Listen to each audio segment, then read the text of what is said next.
Welcome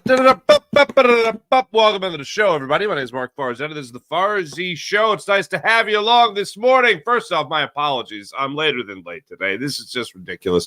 In all seriousness, I don't have PJ today, unfortunately, so I had to push a couple extra buttons. So you know what that means. The show's going to explode. Probably around minute 34, the show's going to explode. PJ needed a last-minute day off, so I'm pushing the buttons there. I guess, I don't know. He had to have his doorways adjusted for him being 8'9". He's a tall guy, as I've mentioned before. But either way, welcome to the show. Your Philadelphia Phillies are absolutely on fire. They're absolutely smashing. They're absolutely mashing. They're absolutely incredible. And they're absolutely apparently getting fired up by WYP callers. You love to hear it. I don't know if there's ever been a player that has ever had their finger on the pulse of this city more than Bryce Harper. Like even Jason Kelce.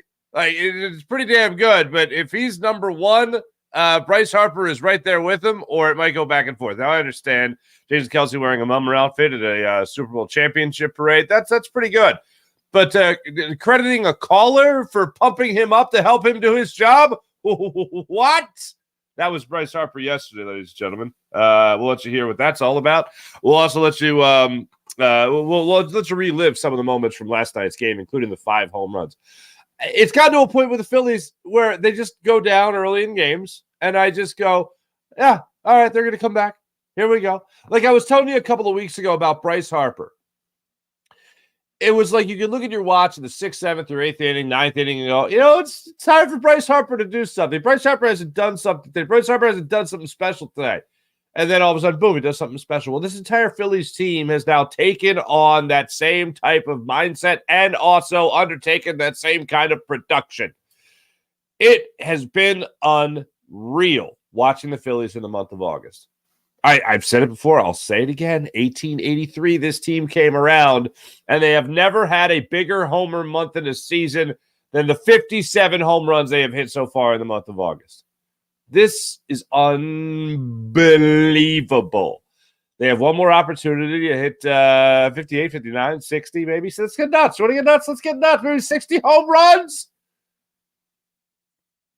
Let's keep getting greedy. Turner, Schwarber, Stott, Harper. They all go yard yesterday. Boom. With the blast. 3-run home run when they decide to walk Bryce Harper to get to him. I know that there is a golden rule book of baseball, just things you don't do ever. No, you don't do this, you don't do that. But you got to think, in one situation, at least attempt to pitch around Bryce Harper. So you have a lefty-lefty matchup at least. And then they decide to go lefty-righty against Alec Bohm. Bohm, they bring the game, the go-ahead run to the plate in Alec Bohm. And Bohm, speaking of trying to pitch outside, I don't know if he missed his spot or not, or Anderson, either way, put a changeup on the outer half of the plate, outside corner, actually, of the plate. And Alec Bohm, with his 8'9" length, just reached out there and smashed it into the left center field stands. This team just has that magic right now. I was joking about it on social media. They got the cheat codes, and I hate that joke. I really do. I hate the cheat code joke when it comes to the Phillies or when it comes to any sport. Oh, they got the cheat codes. But, man, 57 home runs, holy pots and pans. When Bryson Stott hit his home run, I just laughed. I was just like, this team is – and it was just like the smoothest, shortest stroke through the zone. It was like that Chase Utley type of stroke that we talk about so much. It was like that Mike Schmidt type of stroke that we talk about so much.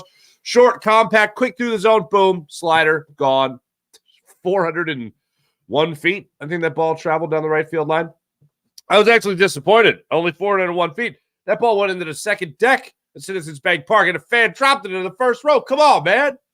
Or lady. You got to keep that ball up there. I didn't see who it was.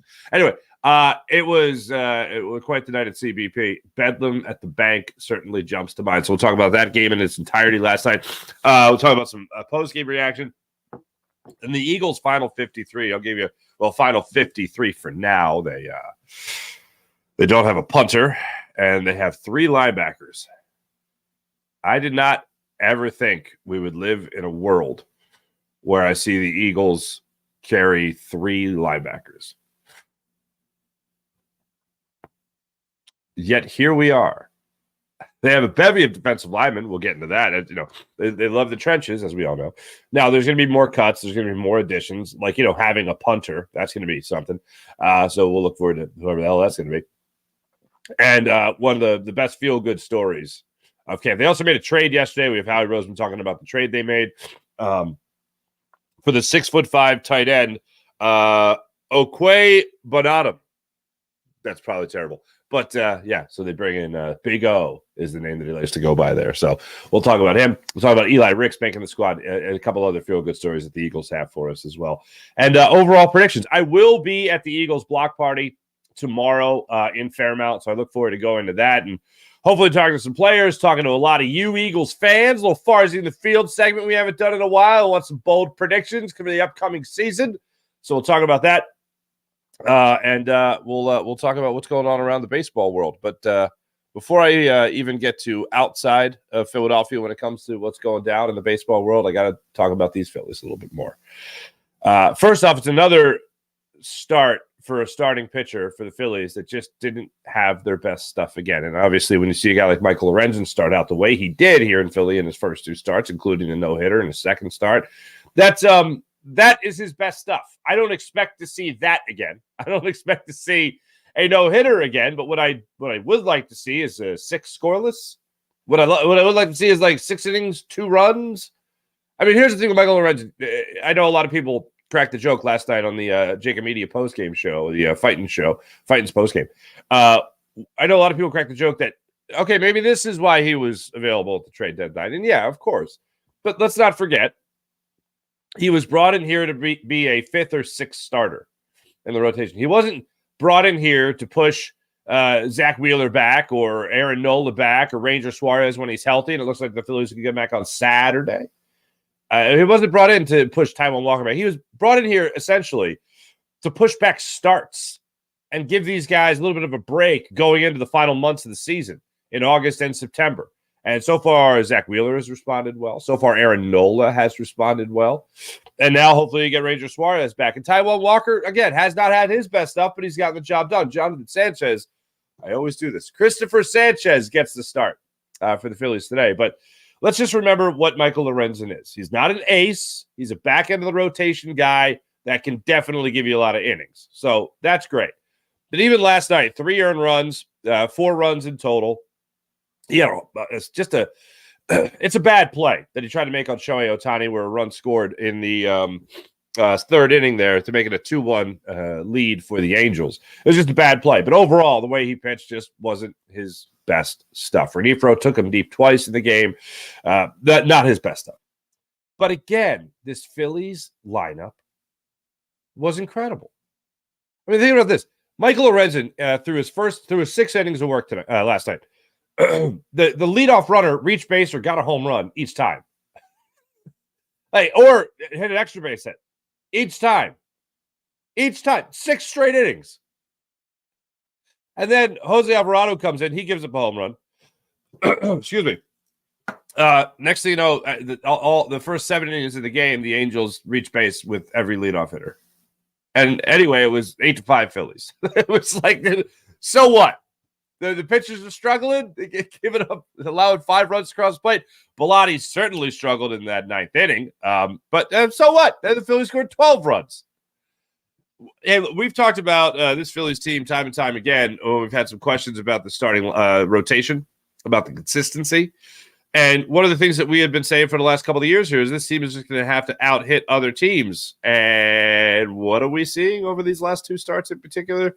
The Phillies out-hitting these other teams. We've talked about the 2008 Phillies. Oh, my goodness gracious. 2008 Phillies. I mean, Cole Hamels was the ace of your staff, and then Brett Myers, Brett Myers, Joe Blanton, they bring in. I mean, I don't want to go through the whole history lesson, but let's just say you didn't exactly think you could rely on your starting pitching. You get to the playoffs, all of a sudden those guys are lights out.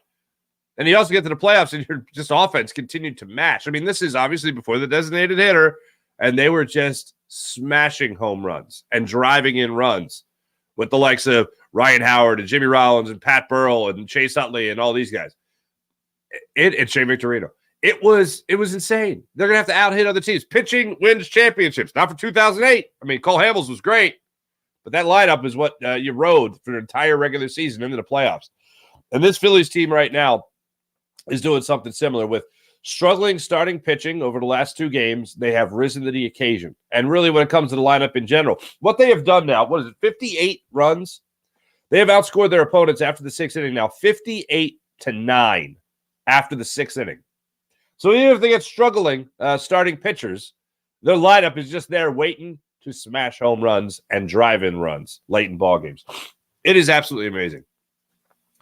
Bryce Harper has been on fire. He hit his 9th home run. I think it was in the month of June. I keep going back to June. August, Kyle Schwarber, again, August home run, better than his June. Trey Turner hit another home run last night. It's Stott and Bohm. And the one that really was, I thought, the big difference in the ball game was the Bohm home run. In the 6th inning, it was part of that 6-run 6, where Castellanos led up with a double. Harper got intentionally walked. Then they pitched the Bohm. He hits the 3-run home run. Stott then pitched. Bryson Stott, ladies and gentlemen, he checks into the ball game in the 6th inning. They finally decide to take out, my favorite Philly of all time, Rodolfo Castro. And because they started the lefty Anderson yesterday, so Stott can't play against lefties. Got to play these guys sometimes. No, you don't. Stott goes out there, gets a chopper up the middle for a base hit. You got runners on first and third. In this situation, Rojas lays down a sac bunt, ends up reaching on first as Shanuel tries to toss it to Ohapi, the catcher for the Angels now, former Phillies prospect. And Ohapi, the little toss was so low, Ohapi couldn't even turn to tag JT Realmuto coming in hot from third base. Whatever, it worked in the Phillies' favor. Next thing you know, it's 6-4. And then Trey Turner goes in and steps up to the plate, and he triples to left field. I understand the ball was bouncing around. It goes into the corner, goes under the mats, it goes under the padding. But you know how fast you have to be to triple to left field? That was unbelievable. And he drives in 2 more runs. Next thing you know, it's 8-4. Let me stay on Bryson Stott, though, for a second. Because Bryson Stott goes into the game in the 6th inning, immediately gets the single, so he helps the Phillies offense right immediately. Then in the top of the 7th inning, he fields a bouncer. I think it was Shanuel also who hit the bouncer. He charged it, picked it cleanly, threw to first, got the out. Then he has another diving play to help out. I think it was Alvarado. It was Jeff Hoffman. I think was it Hoffman? Who the hell was pitching in? It was Dominguez. Sir Anthony Dominguez helps him out with a great play going to his right, and then has another pick in the 9th inning to help out Bilotti. Like, the guy goes into the 6th inning, and he hits the home run. 4, he provides 4, 1 really good play, and I'll say 3 great plays to help the Phillies seal the deal in this game. Like, that's just a special player. Like, he goes into a game in the 6th inning, you immediately feel his impact. The other thing is Alec Bohm. Alec Bohm and Bryson Stott, like I said, both homered last night. And they now each have 5 home runs in the month of August, this historic 57 home run month that the Phillies have put together. Alec Bohm is at 15 home runs. He's got a month to hit another 5 to get to 20. Now, 20 home runs isn't what it used to be. It's not exactly the biggest brag in the world these days, but for a guy like Alec Bohm, who previously only hit 13 home runs, and a guy like Alec Bohm, who we have looked at many times and said, you need more pop. You need more pop from your corner infielders. Well, you might just be getting that now with Alec Bohm. 20 home runs would be a great way for him to start his career. I know he's not a rookie anymore, but we're talking about him developing that part of his game. I would love to see him hit another 5 home runs between now and the end of the season, so he's got time to do it. It's not unlikely. I know this was a historic month for the Phillies. It was also a historic month for Alec Bohm. Historic month for Bryson Stott, both of them with those 5 home runs. So that is great for them. By the grand scheme of things, like I always remind people, Freddie Galvis hit 20 home runs one year. All right? That's the name, right? But I would love to see Alec Boehm be able to do that because this was one of the major storylines that we just kind of forgot about. Like going into the season when we were making our predictions or, what do we really want to see? What do we need to see from this Phillies team this year? We could talk about Aaron Nola having a solid year. Womp, womp. Now, hopefully that's changed to end the season. Zach Wheeler dominating. Not so much this year. But Alec Boehm was one of the names that we talked about as a guy that could be a big piece. Not the big piece, but a big piece to what this Phillies lineup could do. Remember the story? He had gained 10 pounds accidentally. He went into spring training. He was hitting home runs, hit a home run in the first game of the season against the Rangers. And now now you're talking about him already with a career high in home runs with 15. It's a storyline that has gotten lost. And the August that he has been able to put together has been buried behind a great start to the month of August by Nick Castellanos. And it has been buried by this incredible story of Trey Turner. But I was thinking about it last night. This is something that we talked about the most before the season. Alec Boehm and hitting home runs. We were excited to see Trey Turner and what he could bring to the table. We were excited to see, oh, man, Trey Turner in the World Baseball Classic. This guy's incredible. Bring it to the Phillies, Trey Turner. And then it just kind of went away, the conversation about Alec Boehm with how well Trey Turner has been playing, especially in the month of August. This is unbelievable. So going into the last month of the season, if I could cross my fingers and wish upon a star or whatever it might be, if I got to see one number, obviously I want to see Trey Turner play at the level he's been playing at. I want to see Bryce Harper playing at the level he's been playing at. I want to see a guy like JT Realmuto continue to try to figure it out at the plate on a more consistent basis after a pretty rough week. But if I could get a 20 home run mark from Alec Boehm, that's going to be a pretty damn good thing. That's going to be a pretty damn good thing, and it's something I don't want to forget about. After the game, actually before, I'll go here. After the game, Bryce Harper's addressing the media. I never believe players when they say they don't read the papers or they don't look at social media or they don't listen to the radio, whatever it might be, and don't listen to podcasts. I don't believe players when they say don't pay attention to that because, if you follow the 2017 Philadelphia Eagles, oh, we don't listen to anything. We're underdogs. Well, how do you know you're underdogs? Don't worry about it. No one give us a chance. How do you know no one to give you a chance? So they listen. It's all out there, and they can use it as motivation. I don't think I ever talked to Chuck in Mount Airy. He might be in after my time in sports radio. But apparently he calls a lot to John and Ike. And Bryce Harper referenced a WIP caller that helped him get jazzed up for the game yesterday. And what did you know it? Bryce Harper tied the game in the second inning with a home run. Here's Bryce Harper, courtesy of my old friend Dave Uram, on what got him hyped up going to last night's game against the Angels. It was funny. I was driving in today, and I'm listening to WIP like I do a lot, the 2 o'clock hour. And a guy named Chuck called in. And he calls in a lot. He's hilarious. But I said, he was talking about our team and talking about me and stuff. And I walked in the training room. I was like, I'm going to go deep tonight for Chuck. That guy had me fired up, man.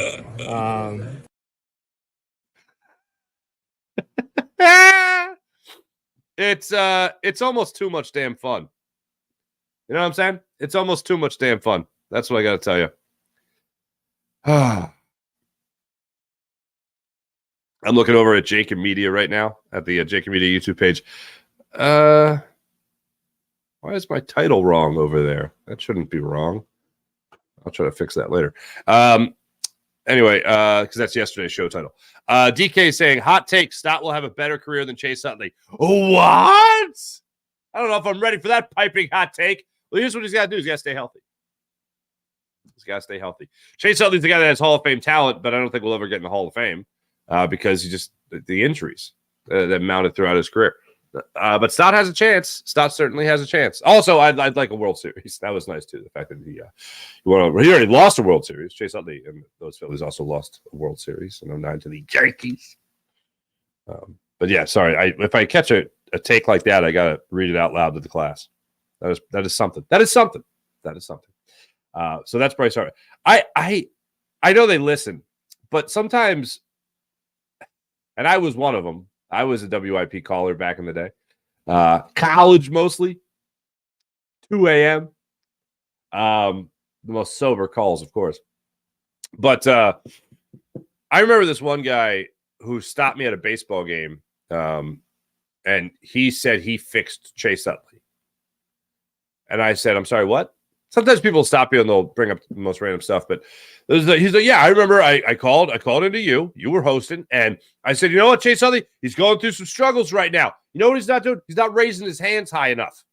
That's the problem. And then after that call, Chase Utley it happened to be, it just went on a tear. So this guy stopped me and he goes, did you realize he's raising his hands? He probably heard me. I said, I don't know if Chase Utley's listening at all, let alone at the time I was hosting. It was like I was doing a shift at like 11, or maybe I was doing a shift at, I don't know, it was a late night shift. And I was like, I don't know. I was like, what do I say to this? Do I ruin this guy's thought that he fixed Chase Utley? Or do I go, hey, good job? So what did I go with? Hey, good job. I know someone whose dad called the Phillies once when they were really going through it after the big selling of like the fire sale of Shane Victorino and Jimmy Rollins and Ryan Howard and all these. Well, Ryan Howard was here for a while, but all those guys after that era was done, and he called the ticket office. That's my buddy's dad.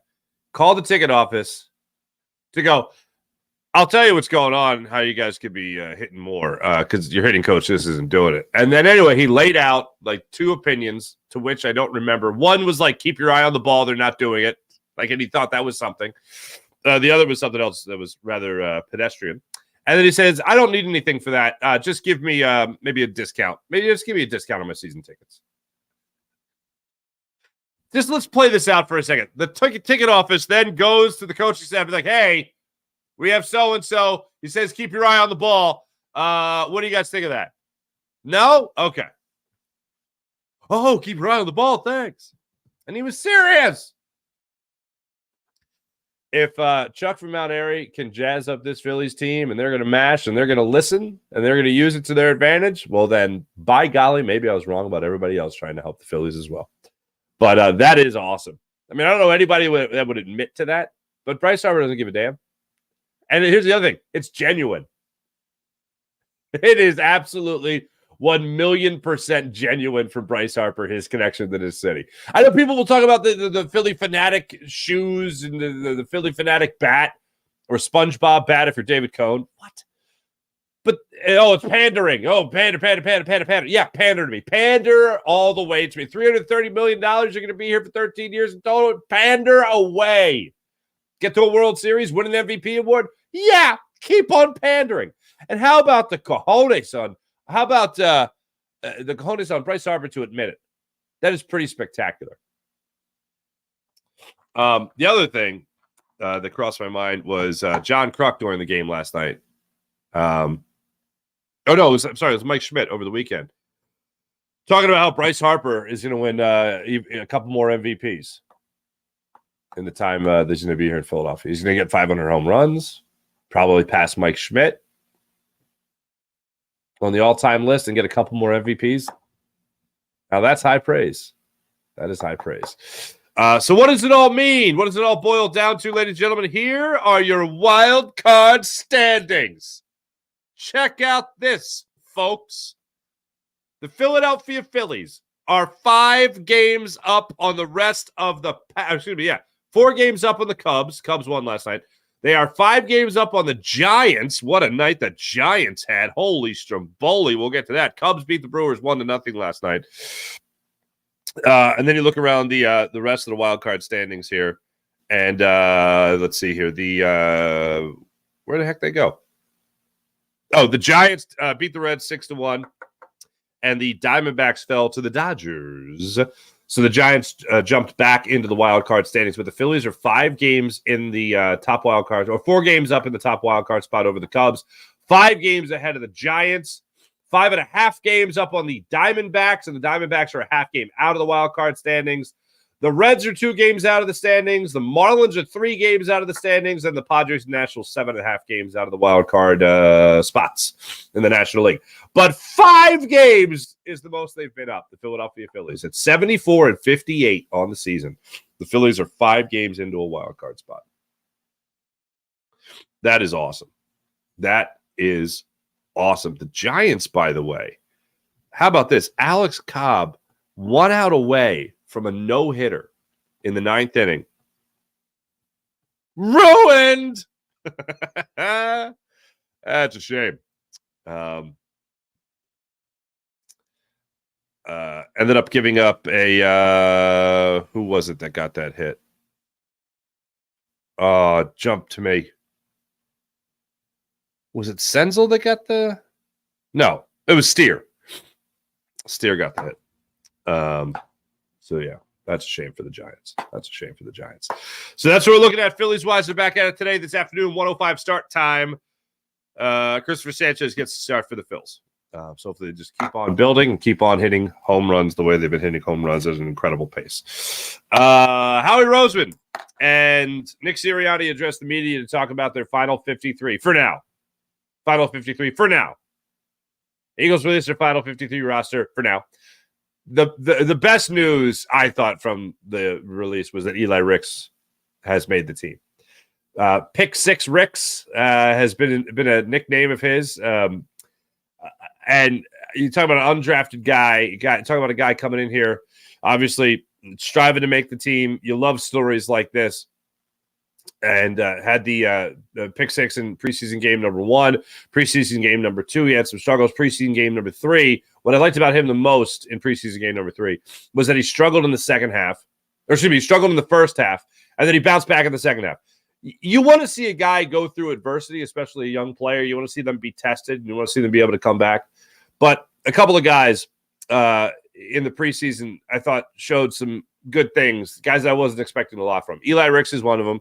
And Ben Von Sumer, and as you guys know, I haven't been exactly high on. I was like, oh, yeah, let me show me the raw talent. Show me what that means. That this guy is this raw athlete. Show me what it means. Now, he could get practice squatted. But Eli Ricks could have been practice squatted too. But first half against the Colts, struggled, okay? Was going up against one of the top quarterbacks in the draft, the top quarterbacks in the incoming class of quarterbacks. He was going up against Michael Pittman Jr. for some reason, but he was starting and he was playing. But he went up against him. Didn't have a lot of success, unfortunately. But then in the second half, he definitely showed that he belonged. And what do I always ask in the preseason? What do I always ask of young players? Just show you belong. Just show you belong. That's the number one thing. Don't get toasted. Don't get burnt. Don't look like a guy that should be somewhere, coaching football somewhere at a high school level. Show me that you can be a guy out there that you can actually play. And Eli Ricks certainly showed me that in the preseason. So I was ecstatic to see him make the squad. That was the positive note. I don't even know if I'll call it a negative note, but I mean, I just don't like it.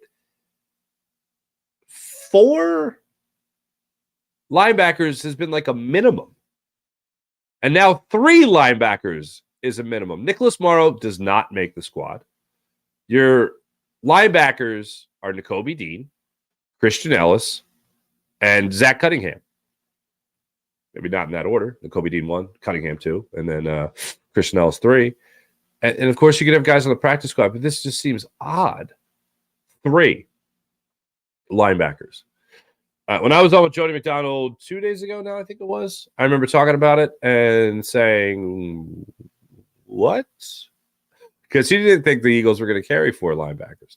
And I said, if they don't carry 4 linebackers, then when I'm hosting pregame with Seth Joyner for Motions Casino, when the season starts up on September, what's the first day? Is it September 10th? Jeez. I know it's 2 weeks. My first question is going to be, hey, it's basically going to be the welcome to the show. Seth, 3 linebackers, your thoughts? That is insane to me. Absolutely insane. But that's this team that we're looking at right now. It's bonkers. The Eagles obviously not keeping a punter is odd. Waiting to the last minute to cut Aaron Sipos is odd, but that's the route they've decided to go. So they'll be adding a punter at some point, and then somebody else is going to get cut so they can make room. I would guess it'd be one of their defensive linemen. I don't know. They like him, Jomo, so we'll see what he's got to offer there. But it's no punter, no fourth linebacker. They have 4 safeties. Justin Evans, Kayvon Wallace gets cut. Justin Evans, Reed Blankenship, Terrell Edmonds, and Sidney Brown. Those are your safeties. They have a bevy of corners. They have a bevy of defensive linemen. The 3 linebackers. They got their offensive linemen set. We knew Dennis Kelly was already gone, so that was the only other one that was really surprising to me. And the running back room is the running back room. Trey Sermon, of course, not here anymore. But how about this? The Eagles also made this trade yesterday for a tight end. Now, I had been saying for a while that the Eagles didn't have a tight end that was like the next man up type of thing. Like when you had Brent Selleck, and Brent Selleck was to Zach Ertz was to Dallas Goedert is to who? Now, I'm not saying right now the Eagles need to make some kind of incredible move or need to pass the baton in any way, shape, or form. That's not the goal. But it's nice to have someone that you can rely on to catch passes. So the Eagles going out and making a trade yesterday to bring in Big O is, I think, a bold move. I'll try it again. Albert Okwuegbunam. Bananum.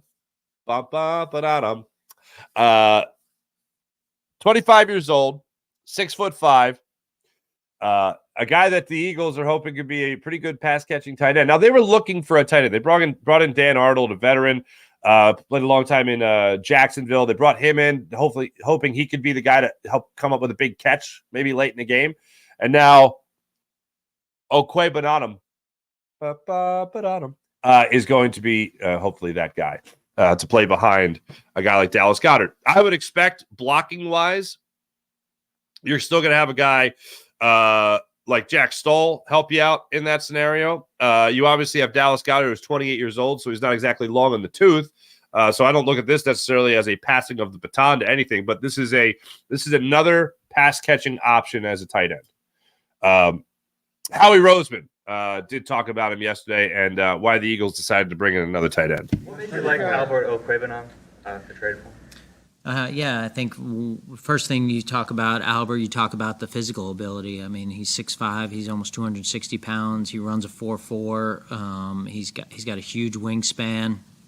He's got really good lower body flexibility for a big guy, and we had a chance to watch them together. And obviously, coaches had tremendous success with that position, and some guys who look like this. And so, bring him in here. He's 25 years old.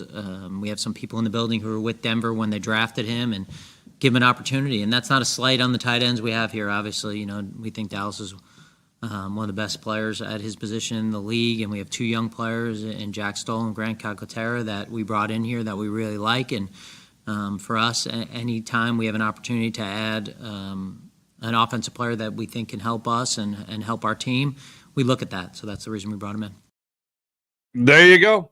That's where we're at right now as far as Eagles go with their tight end. And I love having a ginormous tight end to throw about, especially the speed factor that goes in. Talking about a guy like Howie Roseman just said, gave you the full-blown scouting report on a 4.4 speed for a 6'5" tight end. Okay, come on down. Let's have some fun there, fella. So look forward to Okwuegbunam phenomenon. Hopefully being somewhat of a phenomenon here in Philly. We'll cross our fingers for that.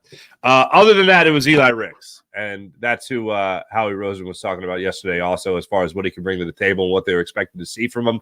And I love it how he had to say at the end of this, no scholarships in the NFL, kids. During the summer.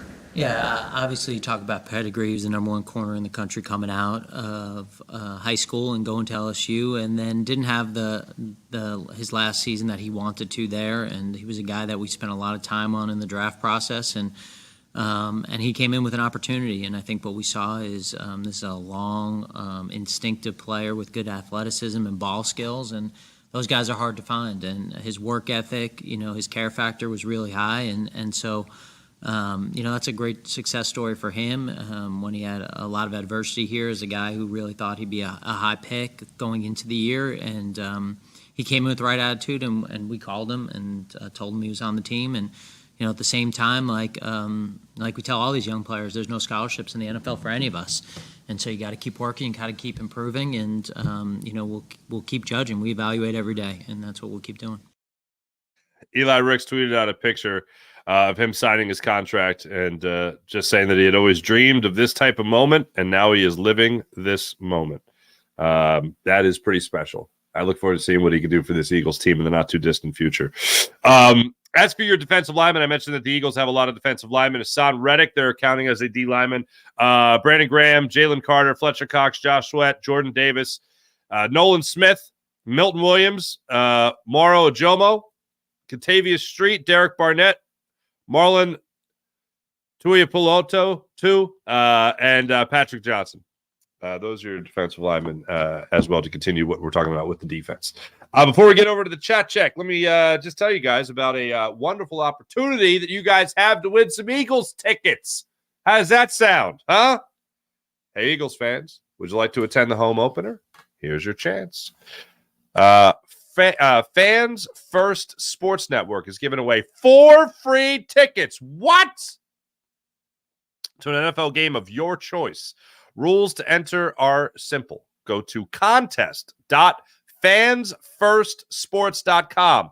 That's fans first, spell it out. Contest.fansfirstsports.com to enter to win. No purchase necessary. It's just that easy.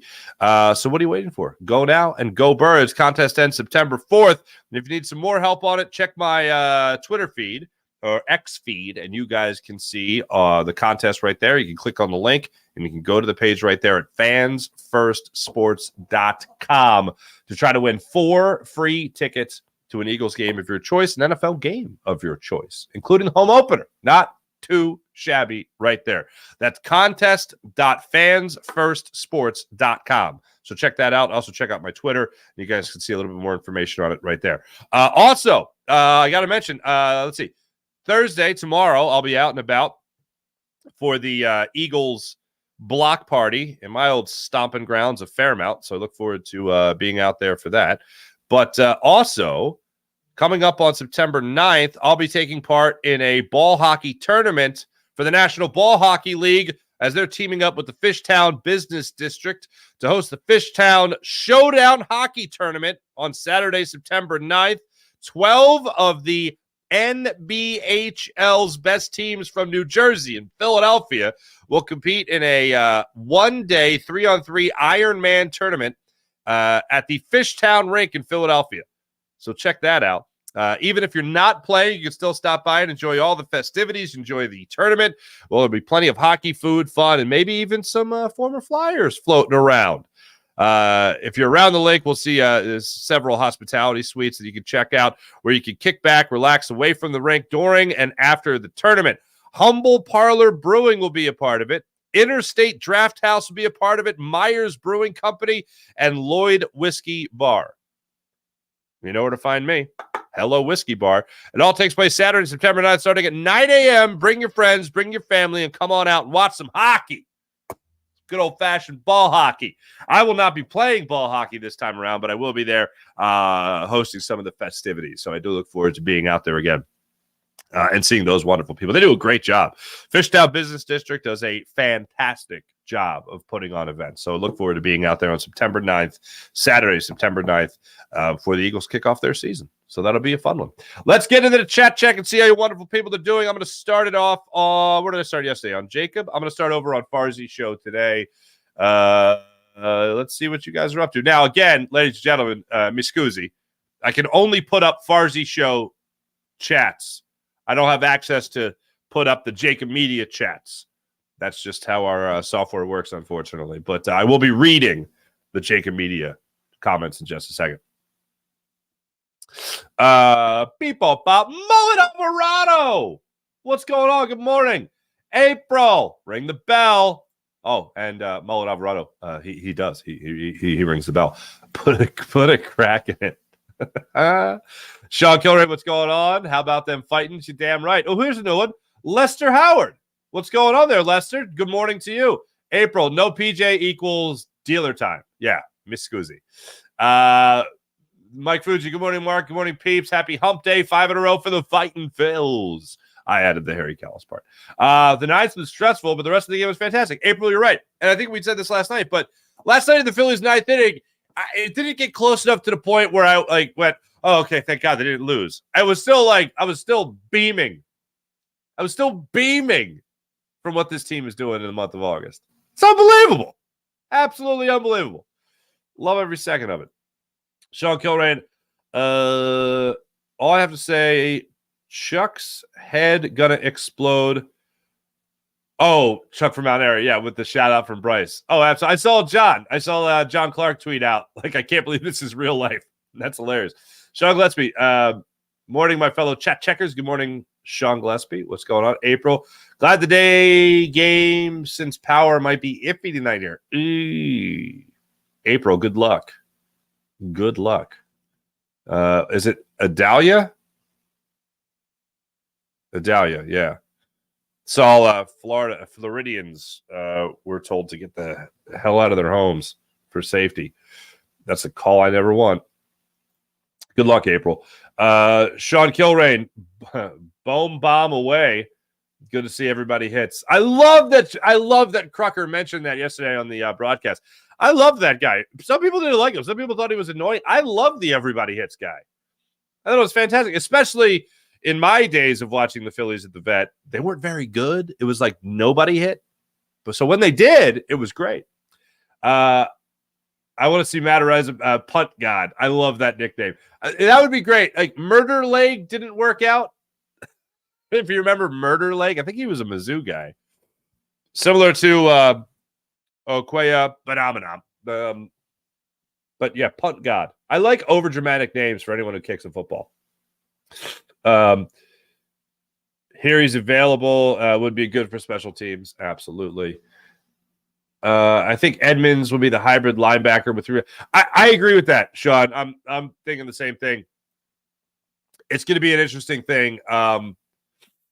What they do decide to do with Terrell. I think first off, I think Terrell Edmonds is going to be your starter week 1. I hope Sidney Brown develops into that role at some point during the season, because I'm all about those startup costs that we like to talk so much about. Get them out of the way early, pay the dues early, and just have them thrive from that point on. That would be the goal. But Terrell Edmonds, I agree. Terrell Edmonds, Justin Evans, I think will be used before Sidney Brown is used early and often. And then hopefully Sidney Brown develops and they can take over a little bit more. But no, it's because of that linebacker position. It's because what the Eagles have done in recent memory, whether it had been Malcolm Jenkins or it had been Chauncey Gardner-Johnson, they have used their say, and even Brian Dawkins. I mean, that's one of the things that Brian Dawkins was able to have a resurgence in his career when Jim Johnson was like, hey, maybe you play around the line of scrimmage a little bit more. Come down in the box. Come down in the box. That's what you're going to have. So look forward to seeing that. Mike Fuji, Mark, were close calls into. Oh, were those calls into WIP after Whiskey Tango? Might have been. I might have been fresh after the 2 a.m. pizza at Whiskey Tango. Listening to the radio on the way home. I'm going to call in because I have a point to make. Picking pepperoni out of my teeth. Dusty, what's going on, Dusty? Good morning. Even the Braves are scared of the Phillies team. Yeah. Florida's going to take the brunt of it. More worried about tons of rain. Gotcha, April. The Everybody Hits guy is a great callback. There was a video game. I can't remember which one it was. It wasn't like MLB The Show. I want to say it was something random, like ESPN baseball, that incorporated the Everybody Hits guy. Trying to think of video like baseball video games I was addicted to. Was it World Series baseball? Oh, I'm gonna rack my brain trying to think of it. But I think one of the video games included, it wasn't one of the big ones, but it was like one of the games included Everybody Hits. Harry Callis included Everybody Hits. That is Hall of Fame speech. As one Phillies fan yells, everybody hits. Oh, it's so fantastic. That's nice of you, Dusty. Wishing April. Oh, you're in South Carolina, Dusty. Yeah, good luck to you. Good luck to you. Let's go over to the JAKIB Media YouTube channel, see what you guys are up to. RBI baseball, triple play baseball, probably. I'm going to start at the bottom and go up. The show is great. What show? My show? Any show? Daz, thank you. If that's about me, I don't know. RBI baseball, triple play baseball, probably. I don't think triple play baseball had, like, other than this sound. Okay, maybe not as much as somebody being strangled. I don't have it. My allergies are killing me today. Hold on, Scoozy. Here we go. For the people on the podcast, that was straight whiskey. No. Just that sound of the crowd the whole entire time. I want to say it was ESPN baseball, and it was Dan Patrick, the whiff, when he strikes somebody out. I was addicted to that. That game was a rental from Blockbuster. Yeah. I remember I didn't own the game. I think I rented it from Blockbuster. Those were the days, man. Which is probably the other games were taken, which is probably why I got that one. Look out for Patrick Johnson in coverage. Nick brought him in during the presser. All right. Sounds good. Oh, brought him up. Yeah. Growing up with the Phillies in the 90s prepped me to really enjoy this team. There you go, DK. Oh, Dev says, look out for Patrick Johnson. I will look out for Patrick Johnson. Alex Cobb lost his no-hitter, Daz. He absolutely did with one out. That does suck. Desmond Miller. So we're only going to use 2, maybe even only 1 on most plays. What, linebackers? Yeah. Desmond Miller. When I say linebackers, I mean in case of injury, I think 3-4 scheme that Desai runs is why we kept so many corners. Yes, I concur, especially in the idea of running big nickel. Phillies funniest team in base. Oh, funnest team, says Daz. Phillies are the funnest team in baseball. Abso-flippin-lutely. Oh, my goodness gracious. 57 home runs? Yeah, no doubt. King Pooty TV. Great name. Go Phils. Absolutely. I'm good with the safeties. Let Blank and Brown play. Get chemistry. King Pooty TV. Let me just say this. If I could start my day by saying I'm on the same page as King Pooty TV, it's a good day. King Pooty TV and we are on the same page. I want Brown and I want Blankenship to start. Get that chemistry going. Absolutely. I just don't think they're going to do it. Yes, you have Pro Bowlers at corner. I agree with you. And at least for the season, linebackers, except for the last season, is always a weakness. Desmond Miller loves the 4.4 speed of Big Al. That's it. I'm doing it. I'm calling him Big Al. My barber growing up was Big Al. And I'm just going to call this guy Big Al. Desmond Miller, think they're going to use the elevation rule for special teams and linebackers. Yeah. DK with his hot take saying Stott's going to have a better career than Chase Utley. You know, it just sometimes a hot take is not a hot take. It's actually an ice cold take. And I mean that in the best way possible. I mean that as a compliment, DK. And here's why. I believe you. It's quite possible that Bryson Stott has a better career than Chase Utley. And the reason being is because of the injuries. So Stott goes out there and he plays relatively healthy, has a relatively healthy career.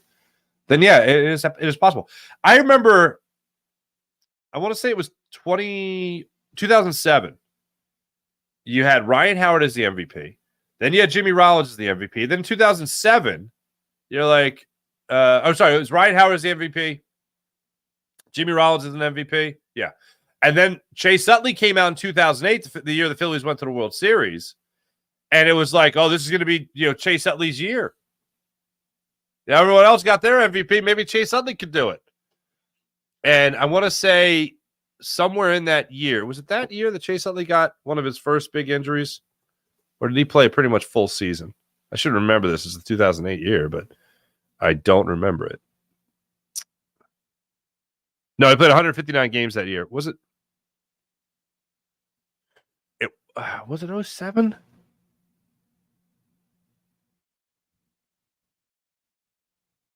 I feel like Jimmy Rollins won the MVP in 07 because that's the year they made the playoffs.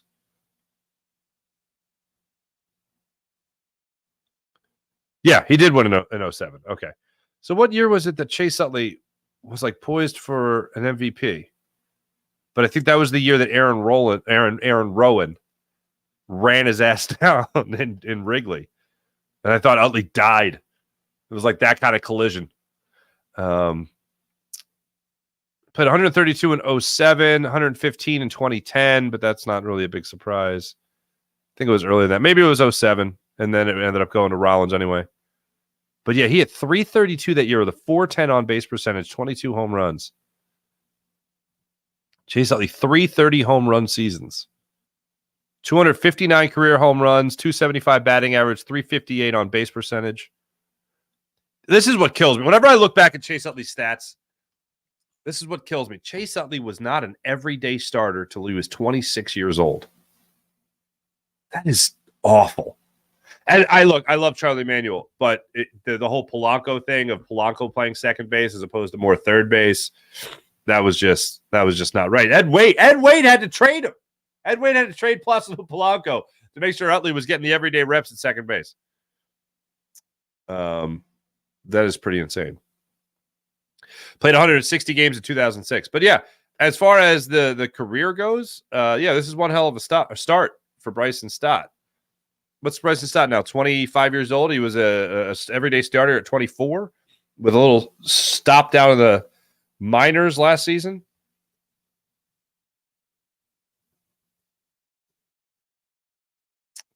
When does he turn? He's 25 years old, turns 26 in October 6th. So he will already have been a everyday starter for longer than Chase Utley for 2 years. That is pretty remarkable. It still is wild to me that I know he had a better second half of the season last year, Bryson Stott, but 234 was his batting average last year with a 295 on base percentage. This year it's up to 297 with a 342 on base percentage. And obviously already a career high in home runs. Trending in the right direction. Love to see that. Anything else here in the missing in the chat? Oh, Dev says good morning and go Birds. Absolutely. DK, the combo of Stott and Bohm, even include Marsh at this point, needs to stay with the Phillies long term. Don't say you can't afford him like the Orioles owner. Yeah. Look, as time goes on and like Castellanos's contract comes up and Schwarber's contract comes up, these young guys are going to be in the perfect position to A, stay with the team, and B, they're going to cash in as well. That's what's great about having young guys in baseball. You can control their contracts for so long. Like even Aaron Nola, the contract he's on right now and trying to renew, obviously, is for getting more than $12.5 million a year. So that's pretty good. That's pretty darn good, as a matter of fact. Break it down with Aaron Nola real quick before we talk about. By the way, my man Ari hit me up on Twitter yesterday or 2 days ago because I said Aaron Nola's not going to sign some mega huge Kajunga deal, and he asked me to break it down in like scientific terms. And it's like basically 5 years, $200 million. Aaron Nola's not signing a 5-year, $200 million deal. Even if Aaron Nola dominates the rest of September and pitches really well in the playoffs, he's not getting he's not getting a $200 million 5-year deal. Not happening. But the Phillies have him right now on, this year he's making $16 million. He's making, I think his average annual salary was about 12. But yeah, he signed that deal in 2019. Yeah. And that's where we're at with Aaron Nola right now. But yeah, Aaron Nola about to make some money. Either way, he's about to make some money. Whether it's mega huge Kajunga, probably not. Whether it's still just nice money, probably just nice money. So that's where we're at as far as that goes. Let's see what else I got here. Fuji saying the same thing about Utley, 2006, 2007. That would make sense to me. Here's where I'm at, ladies and gentlemen. I am in a very happy place when it comes to our Philadelphia Phillies and the style of baseball that they are playing right now. Oh, Morning Rush, brought to you by Sky Motorcars, SkyMotorcars.com. Phillies wrap up their 3-game series going for the broom against the Angels. Phillies are giving the ball to Christopher Sanchez today against those Angels to see what they could do, see what he could do. Great to see a guy who struggled for so long to get his first start, and it wasn't his fault. It was the bats not picking him up time after time. Now the bats are picking everybody up. Christopher Sanchez gets the ball today, 2-3 on the season with a 3.33 ERA. Is coming off 3 consecutive starts of 6 innings, 6 innings of baseball in 3 straight starts, not allowing more than 2 earned runs in those 3 straight starts. So for the last 3 starts against the Cardinals, the Nationals, and the Twins, he has gone 6 innings and allowed 2 earned runs in all of those starts. That is pretty awesome. He got spanked by the Kansas City Royals at the start of the month in a 9-6 win. He still won that game despite going 5 innings and allowing 6 runs. The Phillies won that game 9-6. But yeah, 5 innings, 6 runs is what he allowed. And then since then, he has been quality start after quality start after quality start. Love to see that. And oh, by the way, his last 2 games, knock on IKEA wood, he has not walked a batter in his last 2 games. So that's great to see. As for the Los Angeles Angels, what they have going on today, they're putting out another lefty pitcher. I would assume Bryson Stott will still get the start today, despite the lefty being on the mound and Reed Detmers. He gets the start, 24-year-old lefty, 3-10 on the season with a crappy ERA of 5.03. He's coming off an outing where he went 5 innings, allowing 4 runs on 7 hits against the Reds. Before that, against the Rangers of all teams, he went 7 1/3 of scoreless baseball. And then before that, he allowed 14 runs in 2 combined starts. So that's not good.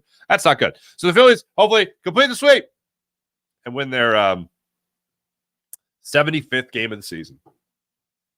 I'll be rooting for it, ladies and gentlemen. I'll be rooting for it, and I'll be betting on it. Oh, you want Bader on this team, Gabrielle? What's up, Gabrielle? All right. Well, yeah. Look, there's a couple of people that became available yesterday. Grichuk being one of them. Like the Phillies just took the Angels' soul in this series. Shohei Ohtani yesterday. I didn't even mention this. Shohei Ohtani, for some dumb reason, was trying to steal third base in the 5th inning. Grichuk led off with a double. Shanuel goes up there he grounds out to the first. Grichuk goes to third on that play. Ohtani gets the RBI single. They go up 4-2. Drury works a walk. Moustakas strikes out on a fastball by Lorenzen. And then Ohtani, when Renifro, a guy with already 2 home runs in the game, Ohtani tries to steal third base. JT Realmuto makes a fantastic play by throwing to second.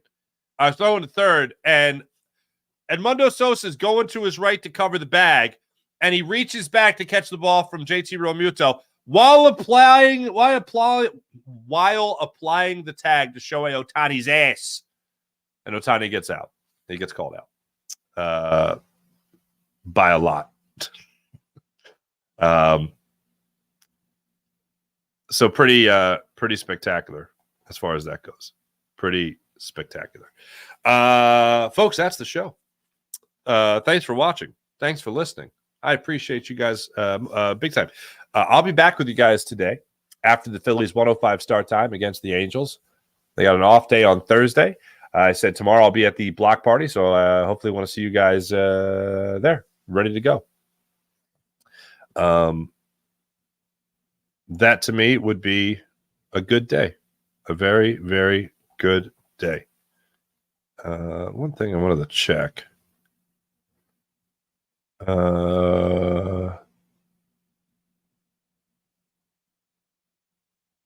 what it was. Okay. So to Harrison Bader, to Gabrielle's point here. Gabriel Esguerra? Am I pronouncing that right? All right. So the Red Sox, or excuse me, the Cardinals let Bader go yesterday. Harrison Bader, that is. I wasn't sure of the way he was let go. I wasn't sure if he learned about it on Twitter, but apparently he was watching the clubhouse TV from the Yankees, formerly the Cardinals. So Harrison Bader learned from the Yankees' fate from the clubhouse TV, and he turned and he said, "What do waivers mean?" Here it is from the Post, the New York Post.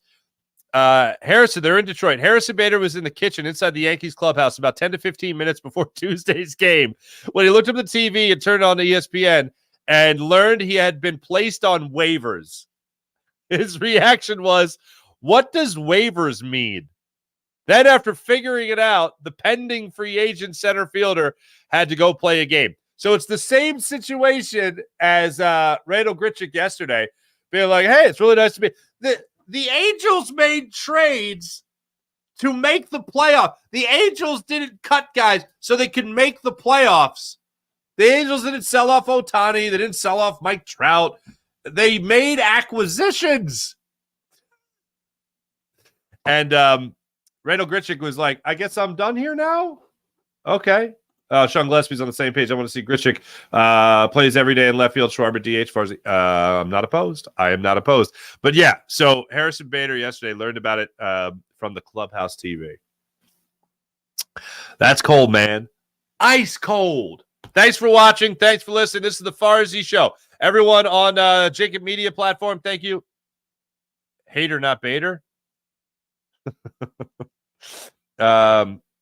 King Pooty TV, Josh Sweat, 12.5 sacks. Yeah, I'll sign up for that.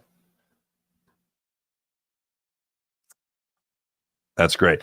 Everyone, you guys are fantastic, as per usual. Thank you so much. Jim Hyden ended up joining. Appreciate you, Jim. I'll be back with you guys today after the Phillies 105 start time, and I'll be back with you guys tomorrow morning for the Farzy Show. Friday, most likely not a show. Most likely no show Friday morning. Headed down to Virginia for a little family vacation. And I'll be going fishing, which I very much look forward to. Thanks for watching. Thanks for listening, everybody. My name is Mark Farzy. This is the Farzy Show. I'll be back with you guys tomorrow and later today if you're a baseball fan. So hopefully I'll see you after the Phillies take care of business against the Angels. Have a great rest of your day, everybody. In all seriousness, and I'll see you guys in a little bit. Bye.